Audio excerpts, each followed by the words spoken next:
இந்த கொள்ளை நோய்கள் நம்ம சொன்னோம் இல்லையா, எல்லாத்தையும் நல்லா கவனிச்சு பாருங்க. அந்த கொள்ளை நோய்களுக்கு பின்னாடி அவங்க ஒரு வைரஸ் இருக்கிறதா சொல்றாங்க. அந்த வைரஸ் கண்டிப்பாக ஒரு மிருகத்தினுடையதாக இருக்கிறது. எபோலாவுக்கு வவ்வால்னு சொன்னாங்க. அடுத்து இப்போ எய்ட்ஸுக்கு சிம்பன்சி குரங்குன்னு சொன்னாங்க. இப்போ மங்கி ஃபீவர்னு ஒன்று வந்துச்சுன்னு சொன்னாங்க. பன்றி காய்ச்சல் ஸ்வைன் ஃப்ளூ ஒன்று வந்துச்சுன்னு சொன்னாங்க. அது மட்டும் இல்லை, இப்போது மிடில் ஈஸ்டில் ஃபுல்லாக கேமல் ஃபீவர் ஒட்டக காய்ச்சல் அப்படின்னு ஒன்று வருது. நீங்கள் நல்லா எடுத்து பாருங்கள். இப்போது கொரோனாக்கு கூட ஏதோ ஒரு மிருகத்தை தான் சொல்கிறாங்க. ஊகான் மாநிலத்தில் மார்க்கெட்லேருந்து வந்துச்சு அப்படின்னு சொல்கிறாங்க. மேபி லேப்லேருந்து வருதா இல்லை அவங்களே எழுப்புறாங்களா ஏதோ ஒன்று. ஆனால் எல்லாத்துக்கும் பின்னாடியும் ஒரு மிருகத்தின் பேர் இருக்குது. அத்தனையும் பைபிள் சொல்கிற துஷ்ட மிருகமாக இருக்குது. பைபிளில் எதெல்லாம் லேவி ரகமத்தில் கர்த்தர் துஷ்ட மிருகம்னு சொல்லியிருக்கிறாரோ, ஒட்டகமாக இருக்கட்டும், பன்றியாக இருக்கட்டும், அல்லது வந்துட்டு எலியாக இருக்கட்டும், அல்லது வந்துட்டு குரங்காக இருக்கட்டும், எதை வேணால் எடுத்துக்கோங்க. 99% பைபிள் சொல்கிற துஷ்ட மிருகத்தினால் ஒரு மிகப்பெரியதான வைரஸ் கொள்ளை நோய் வருது. அதான் பைபிள் சொல்றது, துஷ்ட மிருகத்தினால் வருகிற மரணம். அது மட்டும் இல்லை, இப்போ ஆஸ்திரேலியாவிலிருந்து ஏறக்குறைய 315 மிருகத்தின் வைரஸ் காணாம போயிருச்சு. கவனிங்க, இது அவங்க சொல்லியிருக்கிறாங்க.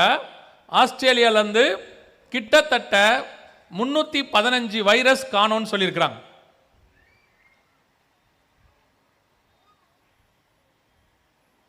கொரோனாவை விட 100 மடங்கு ஆபத்தான வைரஸ்கள் ஆஸ்திரேலிய ஆய்வகத்திலிருந்து மாயமாகி இருப்பதாக அந்நாட்டு அரசு அறிவித்திருப்பது உலக நாடுகளை அதிர்ச்சிக்குள்ளாக்கியுள்ளது. இதன் அபாயம் பற்றி வைரஸ் ஆராய்ச்சியாளருடன் சிறப்பு செய்தியாளர் ரஞ்சித் நடத்திய கலந்துரையாடல் இது. கிட்டத்தட்ட 315 வைரஸ் காணும்னு சொல்றாங்க. WHO உடைய ரிப்போர்ட் என்ன அப்படின்னு கேட்டீங்கன்னா, இதை விட மோசமான ஒரு வைரஸ் வேர்ல்டு வைட் வரப்போகுது அப்படின்னு சொல்லியிருக்கிறாங்க. இது மிக முக்கியமான ட்ரீட்டி, அதாவது எல்லா நாட்டையுமே சைன் பண்ண சொல்லியிருக்கிறாங்க. நாம் ஒரு மிக முக்கியமான கொள்ளை நோயை மேற்கொள்ள வரப்போது எதிர்கொள்ள போகிறோம். நாமெல்லாம் சேர்ந்து எதிர்கொள்கிறதுக்கு ஒரு சைன் WHO எல்லா நாட்டையும் கேட்டிருக்கு, வேர்ல்டு வைட் இது கொடுத்துருக்குறாங்க. இது எல்லாத்துக்கும் ப்ரூஃப் இருக்குது. அத்தனையும் ஆண்டவர் சொன்ன 4 விதமான வாதைகள் இப்போ நடந்துக்கிட்டு இருக்குது. ஏதோ நாங்கள் தான் புதுசாக சொல்கிறோம் நினச்சிக்காதீங்க, இருக்கு, வசனத்திலும் இருக்கு. அதைத்தான் உங்களுக்கு நாங்கள் சொல்கிறோம், நடந்துக்கிட்டு இருக்கு. அவங்களே சொல்கிறாங்க, கொரோனாவை விட எத்தனை மடங்கு இங்கே சொல்கிறாங்க பாருங்க. கொரோனாவை விட மோசமான மற்றொரு பெருந்தொற்றை எதிர்கொள்ள தயாராக இருக்குமாறு உலக சுகாதார நிறுவனத்தின் தலைவர் டெட்ராஸ் அதானம் எச்சரித்துள்ளார். எல்லாமே தெளிவாக தான் சொல்கிறாங்க. அத்தனையும் ரிப்போர்ட்டட் சேனல்ஸில் வந்தது, உங்களுக்கு தமிழில் வந்தது, அத்தனையும் இருக்குது. ஸோ இது எல்லாமே அடுத்து மிக மோசமான ஒரு டிசாஸ்டர் அல்லது ஒரு மிகப்பெரியமான உலகத்தின் அழிவை ஏற்படுத்தும் என்று பார்க்கப்படுகிறது. இவங்க சொல்லும் போதே அப்படி தான் சொல்கிறாங்க, இந்த வைரஸ் எல்லாம் 15% பெரிய பாதிப்பை ஏற்படுத்தும் அப்படின்றாங்க. நியூக்ளியர் வார் வந்தால் உலகத்தில் கோடிக்கணக்கான ஜனங்க செத்து போவாங்க அப்படின்னு சொல்கிறாங்க. ஸோ இதெல்லாம் எதிர்கொண்டு வருது நம்ம கண்ணுக்கு முன்னாடி. இவை அத்தனையும் நம்முடைய ஆண்டவர் நமக்கு முன்பதாகவே எச்சரித்து வைத்திருக்கிறார். இதுதான் உங்களுக்கு நாங்கள் சொல்ல விரும்புகிறது. இதெல்லாம் எதுக்கு உங்களுக்கு சொல்கிறேன்னா, ஆண்டவர் சொன்ன இத்தனை விஷயமும் துல்லியமாய் நடக்குமானால், எழுத்துக்கு எழுத்து அப்படியே தீர்க்க தரிசனமாய் நம் கண்களுக்கு முன்பாக நடக்குமானால், இவைகள் சம்பவிக்க தொடங்கும் பொழுது, லூக்கா 21:28 இயேசு சொல்லுகிறார், இவைகள் சம்பவிக்க தொடங்கும் பொழுது உங்கள் மீட்பு சமீபமாக இருப்பதால் நிமிர்ந்து பார்த்து தலைகளை உயர்த்துங்கள் என்று ஆண்டவர் சொல்லுகிறார். இது எல்லாம் எதுக்கு சொல்லப்படுது? நிறைய பேர் நினைச்சுக்கிறாங்க, ஒரு பெரிய அழிவு வருது அப்படின்னு இவங்க சொல்றாங்க. இல்ல, அழிவு வர்றதுக்கு முன்னாடியே உங்களுக்கு சொல்லி நம்மை காப்பாற்றுவதற்காக கர்த்தர் முன்பதாகவே சொல்லுகிறார். நினிவேக்கு ஏன் சொன்னார்னா அழிக்கணுன்றதுக்காக இல்ல, அவங்க மனம் திரும்பி ஆயத்தப்பட்டுட்டா அழிவு நின்றோம். நினிவே அழிவு நின்றுச்சு. ஏன் ஜலப்பிரளயம் வந்து சொல்லப்பட்டது? அவங்க ஏற்று மனம் திரும்பிட்டாங்கன்னா ஜனங்கள் பாதுகாக்கப்படுவார்கள். அந்த மோட்டிவ்ல, அந்த ஆங்கிள் தான் அது சொல்லப்படுது. இது சொல்றது காரணம் என்ன? உங்களை பயமுறுத்துறதுக்கு இல்ல, ஒன்று வருது, உங்களையும் என்னையும் கர்த்தர் காப்பாற்ற போகிறார் என்று உங்களுக்கு சொல்வது. அதுதான் சொல்றேன், உன் பக்கத்தில் 1000 பேர் விழுந்தாலும், உன் வலது பக்கத்தில் 10,000 பேர் விழுந்தாலும் அது உன்னை அணுகாது. கர்த்தர் காப்பாற்ற போகிறாருங்கிறதுக்கு தான் இவ்வளவு சொல்றோம். இந்த தேவன் உங்களையும் என்னையும் அழிப்பதற்காக இந்த முன்னெச்சரிக்கை கொடுக்கவில்லை, அழிவிலிருந்து காப்பாற்றுவதற்காக இந்த முன்னெச்சரிக்கையை கொடுக்கிறார். அப்போ வரப்போகிற இத்தனை காரியங்களும் துல்லியமாக இருக்குமானால் அவைகளோடு கூட இயேசு கிறிஸ்துவின் வருகையும் சம்பவிக்க போகிறது.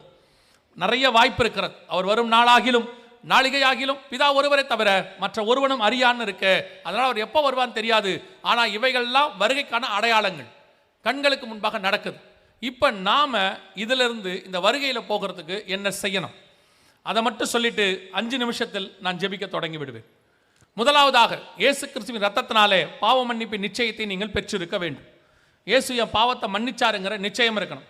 நாங்கள்லாம் தலைமுறையாக கிறிஸ்டின்ஸு, 10 தலைமுறையாக கிறிஸ்டின், 3 தலைமுறை கிறிஸ்டின், திருச்சியிலேயே நாங்கள் தான் முதல்ல கிறிஸ்தவர்கள், என்ன வேணாலும் சொல்லிக்கோங்க. இன்னைக்கு நீங்கள் ரட்சிப்பின் அனுபவத்தில் இருக்கிறீங்களா? இன்னைக்கு நீங்கள் கிறிஸ்துவுக்குள்ளே இருக்கிறீங்களா? உங்கள் பாவம் மன்னிக்கப்பட்டிருக்கிறதா என்பது தான் கேள்வி. எதுக்கு சொல்கிறேன்? ஒருத்தன் வாழ்நாள் முழுக்க அப்போஸ்தலனா இயேசு கூட இருந்தான் 3.5 வருஷம். கடைசி சில நாட்கள் அவன் வெள்ளிக்காசு வாங்கி திருடனாய் மாறிட்டான். ஒருத்தன் வாழ்நாள் முழுக்க திருடனாக இருந்தான். கடைசி சில மணி நேரங்கள் சிலுவையில் இயேசுவை ஏற்றுக்கொண்டு நல்லவனாயிட்டான். வாழ்நாள் முழுக்க அப்போஸ்தலனாக இருந்து கடைசியாக திருடனாக இருந்தவன் நாண்டு கொண்டு செத்தான். வாழ்நாள் முழுக்க திருடனாக இருந்து கடைசியாக நல்லவனா மாறி கிறிஸ்துவோட இருந்தவன் பரதீசிக்குள்ளே பிரவேசித்தான். அவரோட அர்த்தம் என்னன்னா, இத்தனை நாள் எப்படி இருந்தீங்கன்றதை விட இயேசு வரும்போது நீங்கள் எப்படி இருக்க போகிறீர்கள், அவரை சந்திக்கிற இடத்துல இருக்கிறீங்களாங்கிறதா கேள்வி. நான் பழைய பெருமையை பேசிக்கிட்டு 150 வருஷம் பாரம்பரியம், 200 வருஷம் பாரம்பரியம், எங்கள் அப்பா யார் தெரியுமா, உங்கள் தாத்தா யார் தெரியுமா, அவர்கள் நீதிமானாய் வாழ்ந்து கர்த்தருடைய ராஜ்யத்துக்கு போயிட்டாங்க, நீங்கள் போவீங்களா என்பது தான் கேள்வி. இப்போ அவங்க சர்டிஃபிகேட்டை வச்சு உங்களுக்கு வேலை கிடைக்காது. நீங்கள் தாத்தா டாக்டராக இருந்தாருன்னா நீங்கள் போய் ஹாஸ்பிட்டலில் ஆப்ரேஷன் பண்ண முடியாது. அவருக்கு தான் யூஸ் ஆகும். உங்கள் சர்டிஃபிகேட் தான் உங்களுக்கு யூஸ் ஆகும். அதே மாதிரி தான் உங்கள் ரட்சிப்பு தான் உங்களை பரலோகத்துக்கு கூட்டிகிட்டு போகும். 2வது, பிதா குமாரன் பரிசுத்தாவி நாமத்தினாலே தண்ணீரில் மூழ்கி ஞானஸ்நானம் எடுத்திருக்கணும். வேற எந்த ஞானஸ்நானமும் பைபிளில் இல்லை, வேற ஞானஸ்நானத்தையும் சொல்லப்படவும் இல்லை. ஞான ஸ்நானம் என்றால் ஞானம் வந்த பிறகு எடுக்கிற ஸ்நானத்துக்கு பேர் தான் ஞான ஸ்நானம். ஞானம் எப்போ வரும்? நீதிமொழிகள் 1:7 சொல்லுது, கர்த்தருக்கு பயப்படுதலே ஞானத்தின் ஆரம்பம். எப்போ கர்த்தருக்கு பயப்படுவோம்? தீமை விட்டு விலகுதலே கர்த்தருக்கு பயப்படுகிற பயம். ஞானஸ்நானம் எப்போ எடுக்கணும் தெரியுமா? தீமை விட்டு விலகி கர்த்தருக்கு பயந்து இனி பாவம் செய்ய மாட்டேன்னு அறிக்கை செய்து பாவத்துக்கு மரித்து நீதிக்கு உயிர்த்தெழுதல். இந்த ஞானஸ்நானத்தை தான் வேதம் சொல்லுது. வேற எந்த ஞானஸ்நானமும் பைபிளில் இல்லை. கொஞ்சம் பேர் கேட்குறாங்க, கள்ளன் பரதேசிக்கு போனாரே அவர் ஞானஸ்நானம் எடுத்தாரா அப்படின்னு கேட்குறாங்க. கள்ளன் ஞானஸ்நானம் எடுக்கலை. பக்கத்தில் இருந்த இயேசுநாதர் எடுத்தாரா? பக்கத்தில் தொங்கின இயேசுநாதர் எடுத்தாரா?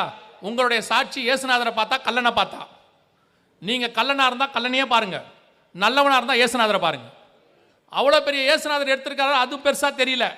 கள்ளன் எடுத்தானான்னு கேட்குறாங்க. அதுக்கு 2 ஊழியக்காரன் பதில் சொல்கிறான், கள்ளன் எடுக்கவில்லை, நீங்களும் எடுக்க வேண்டாம். எடுக்காதீங்க, ஒன்றும் பிரச்சனை இல்லை. இன்னைக்கு ஒரு குரூப் இருக்குது அப்படிதான், ஞானஸ்நானம் எடுக்காமல் இருக்கிறதுக்கு எவ்வளோ காரணம். இன்னைக்கு ஆண்டவர் இயேசு கிறிஸ்து ஞானஸ்நானம் எடுத்திருக்கிறார். திருப்பியும் சொல்கிறேன், கள்ளன் ஞானஸ்நானம் எடுக்கலை, அவன் பரதீசிக்கு தான் போனான். இயேசு ஞானஸ்நானம் எடுத்தார், பரலோகத்திற்குள் பிரவேசித்தார். பரலோகத்தில் பிரவேசிப்பதற்கு தண்ணீரில் மூழ்கி ஞானஸ்நானம் எடுக்கணும். நான் குழந்தையில் எடுத்தேன், சின்ன வயசில் எடுத்தேன், எதுவுமே கிடையாது, பைபிளில் இல்லை. 3வது, எபேசியர் 4:30 சொல்லுது, மீட்கப்படும் நாளுக்கென்று முத்திரையான பரிசுத்த ஆவின்னு இருக்கு. பரிசுத்த ஆவியினுடையதான அந்த அபிஷேகத்தை, அந்த ஐக்கியத்தை நீங்கள் பெற்றுக்கொள்ள வேண்டும். சிலர் சொல்லுவாங்க, பரிசுத்த ஆவின்றது நம்ம எப்போ சர்ச்சுக்கு வந்தோமோ அப்போவே கூட வந்துட்டாரு, தனியாக பெற வேண்டியதில்லை அப்படிம்பாங்க. நான் உங்களுக்கு சொல்லுகிறேன், வேதம் சொல்லுகிறபடி இயேசு கிறிஸ்து பரிசுத்த ஆவியிலே பிறந்தவர், பரிசுத்த ஆவியின் அபிஷேகத்தை பெற்றவர், புறா வடிவில் இறங்கினார். அவர் கூட 3 வருஷம் அப்போஸ்தலர்கள் இருந்தாங்க. அவங்களுக்கே இயேசு சொன்னார், பரிசுத்த ஆவி வருகிற வரைக்கும் காத்திருங்கள்னு சொன்னார். பரிசுத்த ஆவி கூட இருந்தவங்களுக்கே பரிசுத்த அபிஷேகம் தேவைப்படுதுன்னா உங்களுக்கும் எனக்கும் நிச்சயம் தேவைப்படும். பரிசுத்த அபிஷேகத்தை கண்டிப்பாக பெற்றுக்கொள்ள வேண்டும். அவர்தான் சபையின் மூத்த போதகர், ஆவியானவர் தான் சபைக்கு பேசுகிறவர், அவர்தான் பரலோகராயத்தில் கொண்டு போய் சேர்க்க போகிறவர். அதனால பரிசுத்தாவின் அபிஷேகம் பெறாதவங்க சபையில் நடக்கிற அபிஷேகத்தில் கலந்து கொள்ளுங்க. இல்லையா முடியல அப்படின்னா ரொம்ப சிம்பிள், வீட்டில் யாரும் இல்லாத போது கதவை சாத்திக்கிட்டு முழங்கால் போட்டு ஜெபம் பண்ணுங்க. வாஞ்சையும் தவணமுள்ள ஆத்துமாக்களை கர்த்தர் நிரப்ப வல்லமை உள்ளவராக இருக்கிறார். அல்லேலூயா. மிக முக்கியமானது அடுத்து, வேறுபாடுள்ள வாழ்க்கை. உங்களுக்கும் உலகத்துக்கும் என்ன இருக்கணும்? வித்தியாசம் இருக்கணும். உலகத்தோடையும் இருப்பேன், எல்லாத்தையும் செஞ்சுப்பேன், சர்ச்சுக்கும் வந்துடுவேன், இங்கேயும் எல்லாம் செஞ்சுப்பேன், இயேசு வரும்போது அங்கேயும் போயிடுவேனா? கிடையாது. வேதம் தெளிவாக சொல்லுது, கர்த்தர் தெய்வமானால் கர்த்தரிடத்தில் வாங்கள், பாகால் தெய்வமானால் பாகால் இடத்தில் போங்கள். 2 நினைவுகளால் குந்தி குந்தி நடக்கக்கூடாது என்று வேதம் சொல்லுது. ஒன்று பரிசுத்தம் இல்லை உலகம், ஒன்று பரலோகம் இல்லை உலகம். அங்கேயும் இருப்பேன் இங்கேயும் இருப்பேனா? கிறிஸ்து வரும்பொழுது ஆண்டவர் ஒத்துக்க மாட்டார். அவர் தெளிவாக சொல்லிட்டார், நான் உலகத்தை வெறுக்கணும்னா அது உலகத்தை விட்டுட்டு மொத்தமாக இங்கே வந்துருங்க, அதை சொல்லலை. நீங்கள் உலகத்தில் இருப்பீங்க, ஆனால் உலகத்தாரா இல்லாதபடியினாலே, உலகத்தின் பாவம் தொடாதபடி, உலகத்தில் உள்ள காரியங்கள் சபைக்குள்ளே வராதபடி, சபையானது கிறிஸ்துவுக்கு என்று காத்திருக்கிற இடத்துல வரணும். அடுத்து மிக முக்கியமானது, நீங்கள் போகும்பொழுது இயேசுவுக்கு இங்கிருந்து ஒன்றை கொண்டு போக போகிறீர்கள். ஒரு எப்பேற்பட்ட ஒரு சாதாரண ஆளை பார்க்க போனால் கூட ஏதோ ஒன்று கையில் கொண்டு போகணுங்கிறது நமக்கு எல்லாருக்கும் சொல்லியிருக்கிற விஷயம். வெளிநாட்டெல்லாம் போனீங்கன்னா ஒரு பொக்கேவாவது கொண்டு போவாங்க. அந்த மாதிரி கிறிஸ்துவை சந்திக்க பார்க்கும்போது ஆண்டவர் நம்மக்கிட்ட கேட்டது ஒன்று தான், நீங்கள் போய் சகல ஜாதிகளுக்கும் சுவிசேஷத்தை பிரசங்கிங்கள். ஆத்துமாதாயம் பண்ண வேண்டியது உங்கள் மேல் விழுந்த கடமை. சுவிசேஷம் சொல்லாதவனுக்கு ஐயோ என்று வேதம் சொல்லுகிறது. இந்த காரியங்கள்லாம் இவ்வளோ நடக்க போகுது. உங்கள் கூட இருக்கிறவங்க, படிக்கிறவங்க, நண்பர்கள், சொந்தக்காரங்க, எத்தனையோ பேர் இன்னும் இயேசுவை அறியாதவர்கள் இருக்கிறார், அல்லது அறிந்தும் பின்மாற்றத்தில் இருப்பாங்க. அவர்களுக்கெல்லாம் இதை சொல்ல வேண்டிய பொறுப்பை கர்த்தர் உங்கள் கையில் தான் கொடுத்துருக்கிறார். சிலர் சொல்றீங்க இல்லையா, என் குடும்பத்தில் நான் மட்டும்தான் ரட்சிக்கப்பட்டிருக்கேன். எதுக்கு தெரியுமா? அந்த குடும்பத்துக்கு உங்களைத்தான் கர்த்தர் சுவிசேஷகராக வைத்திருக்கிறார். உங்கள் மூலமாக தான் அந்த சுவிசேஷம் குடும்பத்துக்கு போகணும்னு வச்சிருக்கிறார். நீங்களே சொல்லாதீங்க, நாங்கள் சொன்னால் அவங்க கேட்க மாட்டாங்கன்னு. பரவாயில்ல, சொல்லுங்க. அவர்கள் கேட்காவிட்டாலும் சொல்ல சொல்லி ஆண்டவர் எசேக்கியேல்கிட்ட சொல்றாரு, அவர்கள் கேட்க மாட்டார்கள், ஆனாலும் சொல்லு. நான் சொல்லுகிறேன், நீங்கள் சொல்லுங்கள். விளையை செய்கிற கர்த்தர் ஒருவர் இருக்கிறார், அவர் இருதயங்களை திறக்க போதுமானவராக இருக்கிறார். எவரையும் ரட்சிக்க கர்த்தரால் முடியும். நான் எப்பவும் சொல்லுவேன், நம்மளையே கர்த்தர் ரட்சித்தா யாரை வேணாலும் ரட்சிக்க முடியும். நாம ரட்சிக்கப்பட்டு வந்துட்டோமே, நம்மளே ரட்சித்துட்டாரு, அவங்க ரட்சிக்க மாட்டாரா? அதனால தயவு செய்து சுவிசேஷத்தை சொல்லுங்கள். இந்த ஒரு விஷயத்தில் மட்டும் நாங்கள் ஒரு காரியத்தை ஆண்டவர் எங்களுக்கு சொன்னபடினால் செய்திருக்கிறோம். இவ்வளோ விஷயத்தை நீங்கள் பார்த்தீங்க இல்லையா? நிறைய பேர் எங்களுக்கு கூட்டம் முடிஞ்ச உடனே இந்த இன்ஃபர்மேஷன்லாம் எங்களுக்கும் இருந்தால் நாங்களும் சுவிசேஷம் சொல்கிறதுக்கு பிரோஜனமாக இருக்குமே அப்படின்னு கேட்டபோது ஆண்டவர் எங்களுக்கு உணர்த்தினதுனால ஒரு சுவிசேஷ குழு எங்ககிட்ட சொன்னாங்க, இதெல்லாம் எழுதி கொடுங்க, நாங்கள் இதை பிரிண்ட் பண்ணி ட்ராக்ஸாக போடுறோம், அநேகருக்கு அது பிரோஜனமாக இருக்கும் அப்படின்னு சொன்னாங்க. அதன்படி ஒரு ட்ராக்ஸ் இருக்கிறது இங்கே. இது எல்லாம் இன்ஃபர்மேஷனையும் இங்கே போட்டு இனி உலகத்தில் சம்பவிப்பது என்ன அப்படின்னு சொல்லி ஒரு ட்ராக் பின்னாடி இதை பற்றினாலும் உங்கள் சபையினுடைய அட்ரஸ் போடுறதுக்கான ஒரு இடமும் கொடுத்து வச்சிருக்கிறோம். நீங்கள் இதை உங்களுக்கு இங்கே இருக்கு கொடுப்பாங்க, ஆனால் எல்லாருக்கும் மொத்தமாக தான் தரமாட்டாங்க. ஒரு ஆளுக்கு 5 தான் கொடுப்பாங்க. எதுக்காக அப்படின்னு கேட்டால், நீங்கள் வாங்கிட்டு போயிட்டு ஒரு 5 பேர் உங்கள் நண்பர்கள், இயேசுவை தெரியாதவர்கள், ஏற்றுக்கொள்ளாதவர்கள், அறியாதவர்கள் இருந்தால் அவங்கள வச்சு அவங்க பேரை வச்சு ஜெபம் பண்ணணும். அந்த 5 பேரை நல்லா ஜெபம் பண்ணிட்டு அந்த 5 பேருக்கு இந்த ட்ராக்ஸை கொண்டு போய் கொடுங்க. அந்த 5 ஆத்துமாக்களையும் கர்த்தர் உங்களுக்கு தருவதற்கு வல்லமை உள்ளவராக இருக்கிறார். நீங்கள் நிறைய கொடுத்தா கொண்டு போய் போட்டுருவீங்க எங்கேயாவது. அது நம்மளுடைய பழக்கம், எப்பவுமே யூஸ்வலாக தான். ஏன்னா ஃப்ரீயாக கிடைச்சா எதுக்குமே என்ன கிடையாது, வேல்யூ கிடையாது. அதனால் இந்த 5 இருக்குது, ஒருத்தருக்கு 5 தான் கொடுப்பாங்க, அதுக்கு மேலே தரமாட்டாங்க. இங்கே தான் இருக்குது. ஸோ யாருக்கு சுவிசேஷம் எல்லாரும் சொல்லுங்க, நான் விசுவாசிக்கிறேன் இங்கே இருக்கிற அத்தனை பேரும் சுவிசேஷகராய் மாறினீர்கள் என்று சொன்னால் கிறிஸ்து வருவதற்குள்ளாக மிகப்பெரிய எழுப்புதல் திருச்சியிலிருந்து புறப்படும். அது இந்தியா முழுக்க போகும். உங்களுக்கு தெரியும் நினைக்கிறேன், தமிழ்நாட்டுடைய சென்டர் பாயிண்டே திருச்சி தான் அமைப்பில். நான் விசுவாசிக்கிறேன் எழுப்புதலுக்கும் சென்டர் பாயிண்ட் திருச்சியாகவே இருக்கட்டும், இங்கிருந்து புறப்படட்டும். தயவு செய்து விசுவாசிகளுக்கு நான் ஒன்று கேட்குறேன், இந்த ஜாதி பாகுபாடு, இந்த இன பாகுபாடு, மொழி பாகுபாடு, நான் பெரியவன் நீ சின்னவன், பதவி பாகுபாடு எல்லாத்தையும் கொஞ்சம் ஓரமாக கொட்டி மூட்டையை போடுங்க. இது கிறிஸ்துவுக்காக கடைசியாய் நாம் இணைந்து செயல்பட வேண்டிய காலம். எல்லாத்தையும் போட்டுருங்க, தூக்கி போட்டுருங்க, கொஞ்ச நாளைக்கு விட்டுருங்க. அவர் அந்த காரு, நான் இந்த காரு, நான் அவரோட சேர மாட்டேன். அந்த காரு பரலோகத்துக்கு வந்துட்டாருன்னா அவர் கூட சேர மாட்டேன் உட்கார மாட்டீங்களா? எழுந்துச்சு நரகத்துக்கு தான் போயிடுவீங்களா? இன்னைக்கு சபைகளுக்குள்ள இந்த பிரிவினை இதுதான் எழுப்புதலுக்கு தடை. விசுவாசிகளுக்குள்ளும் சரி, ஊழியக்காரர்களுக்குள்ளும் சரி, தயவு செய்து கடைசி சான்ஸ், லாஸ்ட் வாய்ப்பு, மிகப்பெரியதான ஒரு காரியம் வருகிறது. அதற்கு முன்பாக ஆண்டவர் உங்களை நம்புகிறார், உங்களுக்கு இதை செய்கிறார். இப்போ சொல்றேன், இவ்வளோ பெரிய ஒரு விஷயத்தை நாங்கள் பிளான் பண்ணாமல் திடீரென்று இது நடந்திருக்குது. இது உங்க திருச்சிக்கான டேட்டுமே கிடையாது. அவர் ஆரம்பிக்கும் போதே சொன்னார், யாரையும் கேன்சல் பண்ணி இங்கே கொடுக்கல, அதுவே அங்கே கேன்சல் ஆயிடுச்சு. அந்த நேரத்தில் இவங்க ஃபோன் பண்ணும்போது இந்த டேட் இங்கே வச்சோம். அதற்குள்ளாக இவ்வளோ பேரை கர்த்தர் கொண்டு வந்திருக்கிறார்னா திட்டம் இல்லாமல் இது நடந்திருக்காது. எக்கையோ திட்டம் போட்டு நடக்காத எத்தனையோ கூட்டங்கள் இருக்கிறது. ஆனால் கர்த்தர் இதை செஞ்சிருக்கிறாரு. இயற்கையிலிருந்து எல்லாத்தையும் சாதகமாக்கி கொடுத்துருக்கிறாரு. ஒரு 15 போர்ட் மெம்பர்ஸ் ஒருமானப்பட்டு இதை செய்கிறாங்கன்னா சாதாரணமான விஷயமே கிடையாது. அவர்களுக்கு பின்னாடி 100 கணக்கில் பேர் ஒர்க் பண்ணியிருக்கிறாங்க. இவ்வளோ பேரையும் ஒரு மனமாக கர்த்தர் கொண்டு வந்து ஒரு கூடாரத்தை, ஆசாரிப்பு கூடாரத்தை கட்டுறாருன்னா அதுக்கு பின்னாடி கர்த்தருடைய பெரிய திட்டம் இருக்கும்னு அர்த்தம். திருப்பியும் சொல்கிறேன், எல்லாத்தையும் ஓரமாக வச்சுருங்க. மொழி, இனம், ஜாதி எல்லாத்தையும் ஓரமாக வச்சுருங்க. ஒன்றே ஒன்று, நாம் கிறிஸ்துவுக்காக ஒருமனப்பட்டு இந்த திருச்சி முழுக்க இந்த சுவிசேஷத்தை கொண்டு போக போகிறோம். ஆண்டவர் வரும்போது உங்களுக்கு ஒரு வைராக்கியம் இருக்கணும். தமிழ்நாட்டில் இருக்கிற எல்லா மாவட்டத்தில் திருச்சியிலிருந்து தான் அதிகமானோர் பரலோகத்துக்கு வந்தாங்க என்கிறதான ஒரு பெரிய ஆசை உங்களுக்கு இருக்கணும். அதை நீங்கள் செய்ய வேண்டிய மிக முக்கியமான இடத்துல இருக்கிறீங்க. ஆண்டவர் வெகு சீக்கிரத்தில் வரப்போகிறார். அல்லேலூயா. இனி காலம் கண்டிப்பாக செல்லாது. நாம ஜெபம் பண்ணலாம். எல்லாம் எந்திரிக்கலாமா?